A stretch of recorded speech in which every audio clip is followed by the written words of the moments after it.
আমি আরেকবার সালাম দিচ্ছি, আসসালামু আলাইকুম।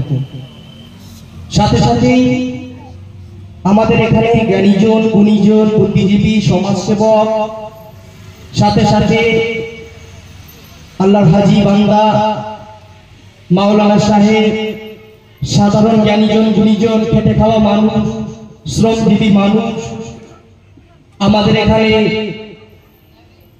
ছাত্র গড়ার কারিগর জনাব আবেদ সাহেব, ডক্টর আব্দুল হালিম সাহেব, জনাব মুজাফফর সাহেব, আরিফ বিল্লাহ সাহেব, আল ইহসান ফাউন্ডেশনের কর্ণধার সামির আহমেদ সাহেব,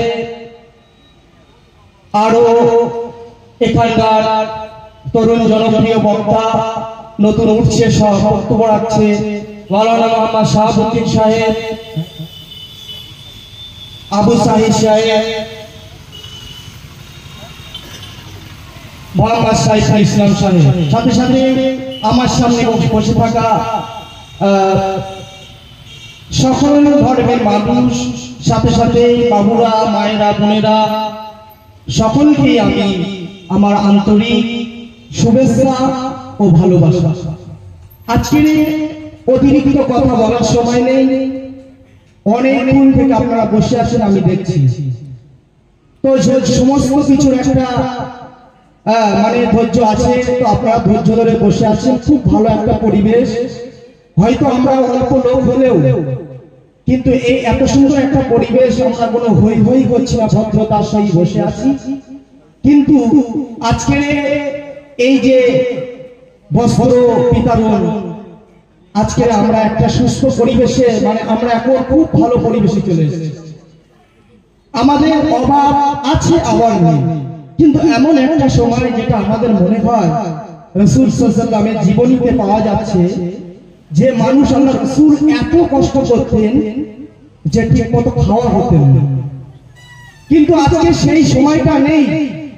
তার সাথে সাথেও আজকের অনেক মানুষ বস্ত্রহীন, তাদের এই যাতে কল্যাণমূলক হয় তার জন্য আমরা চাচ্ছি কি যে আল ইহসান যে ফাউন্ডেশন, মানে তিনি যে কাজে এগিয়ে যাচ্ছেন, আমরা চাইবো তার সঙ্গে থাকা।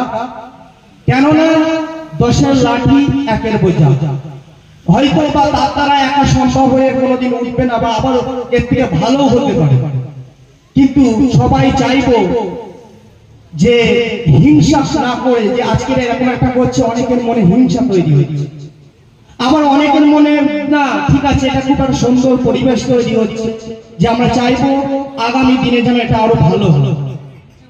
কেননা আমার পূর্বে অনেক জ্ঞানীজন মানুষরা বক্তব্য করেছে, সব কথাই বলেছে, কিন্তু বলার কিছু নেই।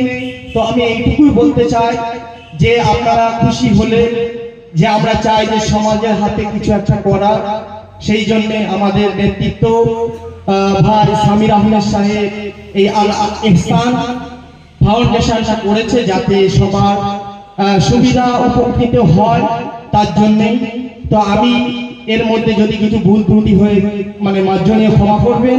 আর আমার সাথে সাথে আমার পরে যিনি বক্তব্য রাখবেন মাওলানা মোহাম্মদ শাহাবুদ্দিন সাহেবের হাতে আমি মাইক্রোফোন তুলে দিচ্ছি।